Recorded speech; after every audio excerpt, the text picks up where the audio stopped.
6:45. This is Sri Lanka Broadcasting Corporation.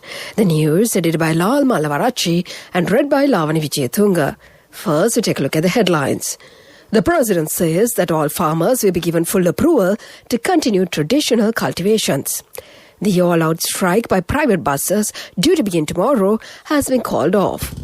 Tuition classes will resume from January 25th, except in the Western Province.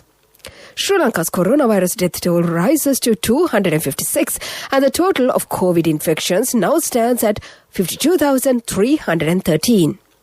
Sri Lanka is to commence flights to Myanmar. And in news overseas, all 50 states are on alert for armed protests. And in sports news, League Football Fiesta begins in Hambantota today. Those were the headlines, and now we move on to the details of the local news.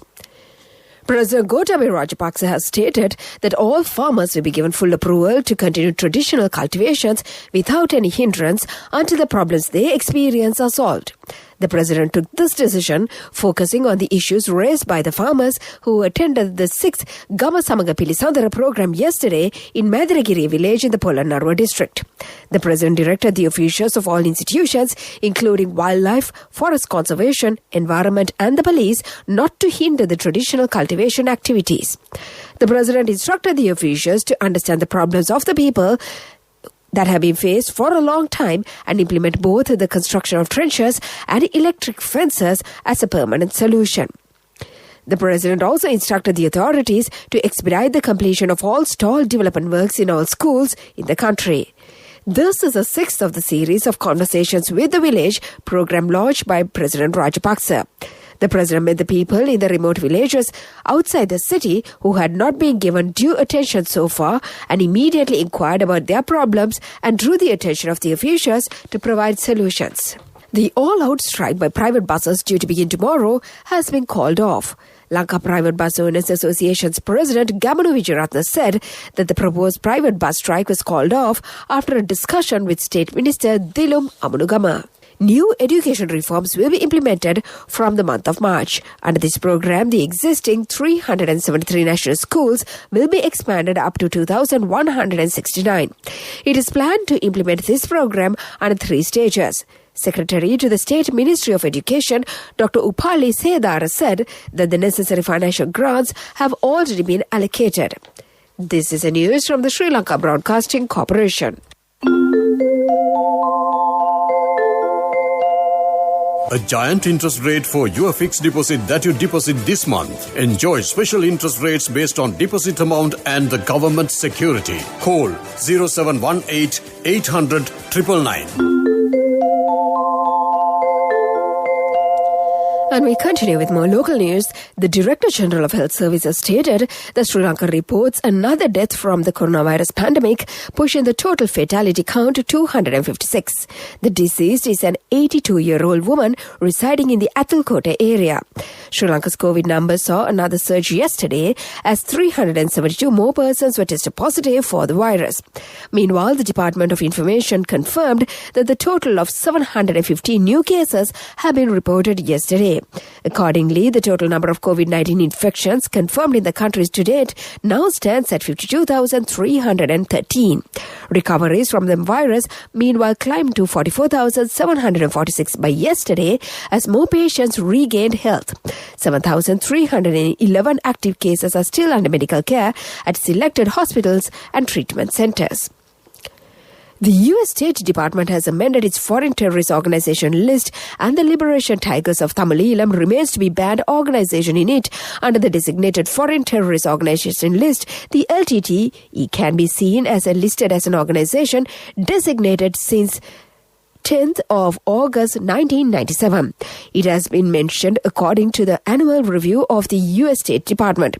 The announcement further stated that many terrorist organizations in many world countries have been banned as the terrorist organizations. And to conclude the local news, the headlines once again. The President says that all farmers will be given full approval to continue traditional cultivations. The all-out strike by private buses due to begin tomorrow has been called off. Tuition classes will resume from 25th of January, except in the Western Province. Sri Lanka's coronavirus death toll rises to 256, and the total number of COVID-19 infections now stands at 52,313. Sri Lanka is to commence flights to Myanmar. And that was the local news. An important announcement from HDFC Bank.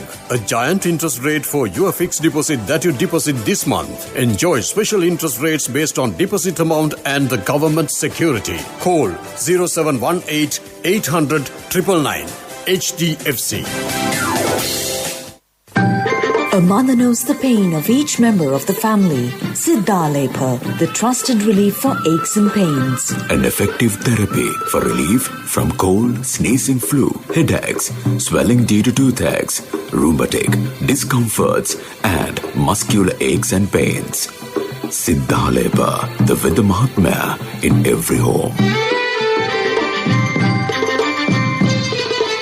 The main news story is brought to you by Siddhalepa Veda Mahatmya. The main news story for this morning, Sri Lankan Airlines Regional Manager for Southeast Asia, Mohan Meegola, says Sri Lanka can commence charter flights from mid-2021. The meeting was chaired by the Foreign Secretary, Admiral Professor Janath Kolambage, to discuss the possibility of setting up air connectivity with Myanmar. Participating in the meeting virtually, Sri Lanka's ambassador to Myanmar, Professor Nalin De Silva, said that air connectivity between Sri Lanka and Myanmar has been discussed for a long time due to the significant Buddhist cultural connectivity between both countries. He said that around 300 Buddhist bhikkhus are presently studying in Sri Lanka and that there are many Sri Lankan bhikkhus and delegations visiting Myanmar for meditation and other religious purposes. He said that there is an immense potential for medical tourism from Myanmar. And that was the main news story. The main news story was brought to you by Siddhalepa Veda Mahatmya. Brush your teeth twice a day for healthy teeth and gums. Supiriviki and Kakulu, your trusted brands in oral care for many years. Supiriviki Ayurvedic toothpaste for adults. Kakulu Ayurvedic toothpaste for kids. 9 Ayurvedic ingredients of Supiriviki will protect your teeth and strengthen your gums. Supiriviki and Kakulu, products from Siddhalepa. And in Washington this morning, the University of Colombo, the pioneer in higher education in Sri Lanka, will celebrate the centenary of its arts faculty, science faculty and the main library with a series of events on the 21st of January. The celebrations will commence at 8:30 a.m. in the College House premises, Colombo, with the participation of President Gotabaya Rajapaksa as the chief guest. Prime Minister Mahinda Rajapaksa and Education Minister Professor G.L. Peiris will be the guests of honor. The proceedings of the day will commence with the opening of the Information and Learning Resources Center for the Science Faculty, the Disability Resource Center, Faculty of Boardroom, and the Exercise Laboratory of the Faculty of Arts and the Research Commons of the main library. And that came to you in Watchlight. World News. Brought to you by courtesy of... From the first step you take till the time we meet, the trusted leader prioritizes you always. All you need under one roof. People's Leasing, the trusted leader. Headlines of the world news. All 50 US states are on alert for armed protests. India begins world's biggest corona vaccine drive. Nepali climbers make history with winter summit of K2 mountain. Those were the headlines, and now more to the details of the world news. All 50 US states and the District of Columbia are on alert for possible violent protests this weekend ahead of President-elect Joe Biden's inauguration on Wednesday. The National Guard troops from across the country are being sent to Washington, D.C. to discourage any repeat of the deadly riot that unfolded on the 6th of January. The FBI has warned of possible armed marches by pro-Trump demonstrators in all 50 state capitals. The National Mall in D.C. has been shut. A sanitation worker became the first Indian to receive a COVID vaccine as the country began the world's largest inoculation drive. Prime Minister Narendra Modi launched the program, which aims to vaccinate more than 1.3 billion people against COVID. He paid tribute to the frontline workers who will be the first to receive jabs. India has recorded the second highest number of COVID-19 infections in the world after the United States. A team of 10 Nepali climbers has set a new world record by becoming the first to reach the summit of K2, the world's second highest mountain, in winter. Mountaineer Nimsadai Purja, a member of the group, said that they reached the peak at 1700 hours local time yesterday. Dozens of climbers have been on the 28,251 feet mountain this winter, hoping to achieve the same feat. But one Spanish mountaineer has died after suffering a fall from this weekend while descending. And to conclude the world news, the headlines once again. All 50 US states are on alert for armed protests. India begins world's biggest corona vaccine drive. Nepali climbers make history with winter summit of K2 mountain. And that was the world news. World News. Brought to you by courtesy of... From the first step you take till the time we meet, the trusted leader prioritizes you always. All you need under one roof. People's Leasing, the trusted leader. And in development news, Export Promotion State Minister Janaka Vakkumbara says a pepper oil distilling factory will be set up in Amblipitia this month. He said that 1,000 export villages and 4 export zones will be set up in Ratnapura. The state minister said that pepper oil will be a money spinner for the country as there is a great demand for pepper oil in the foreign market. He said the financial situation of the pepper cultivators in Amblipitia and Hambantota will be raised fourfolds as a result. From that, we move on to sports news.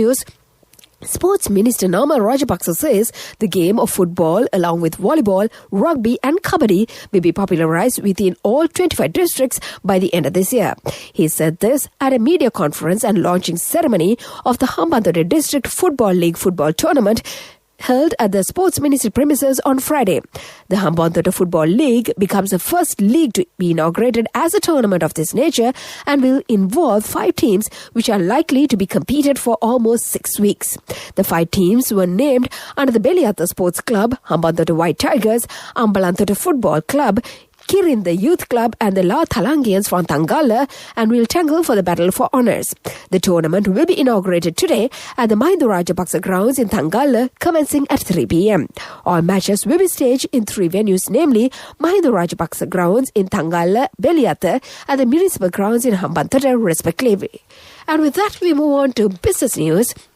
The Export Development Board targets an export income of $10.15 billion in merchandise exports and $4.58 billion in services exports this year.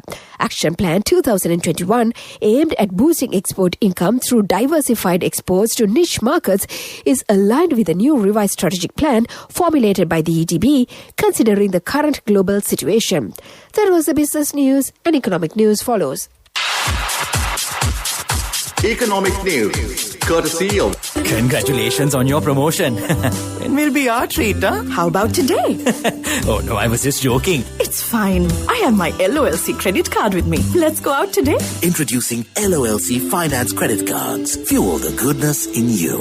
And in economic news, the central bank sources say that a number of positive developments were observed in the external sector in November 2020, including a lower trade deficit and a notable increase in workers' remittances. In the financial account, foreign investment in the government securities market and the Colombo Stock Exchange recorded marginal net outflows in November 2020. The level of gross official reserves amounted to $5.6 billion at the end of November 2020, while the Sri Lankan rupee depreciated against the US dollar marginally during November 2020. That was economic news and the weather report to conclude. Hello, Puta. Did you land already? No, Amma. We're in transit and our flight got delayed. Oh, really? How is Shani? Poor thing with her pregnancy. She might be feeling very uncomfortable. The airport must be heavily crowded because it's a season. Amma, calm down. Everything is sorted. Why, I have my LOLC World Card with me. We are at the VIP lounge. There's nothing to worry. Those who spread goodness radiate happiness to everyone around them. Introducing LOLC Finance Credit Cards. Fuel the goodness in you. And finally, the weather report. The Met Department says several spells of showers will occur today in the northern, north central, eastern and over provinces and the Matale and Hambantota districts. Showers or thundershowers will occur at several places elsewhere in the afternoon. Fairly heavy falls, about 35 millimeters, can be expected at some places in the western and Sabaragamuwa provinces and in the Galle and Mathura districts. And before we conclude this bulletin of news, let's get back to the headlines once again. The President says that all farmers will be given full approval to continue traditional cultivations. The all-out strike by private buses due to begin tomorrow has been called off. Tuition classes will resume from 25th of January except in the Western Province. Sri Lanka's coronavirus death toll rises to 256 and the total of COVID-19 infections now stands at 52,313. Sri Lanka is to commence flights to Myanmar. In news overseas, all 50 US states are on alert for armed protests. And in sports news, League Football Fiesta begins in Hambantota today. And with that, we conclude this bulletin of news. And now it's back to your Sunday morning host and my good friend Chantima to brighten up your day.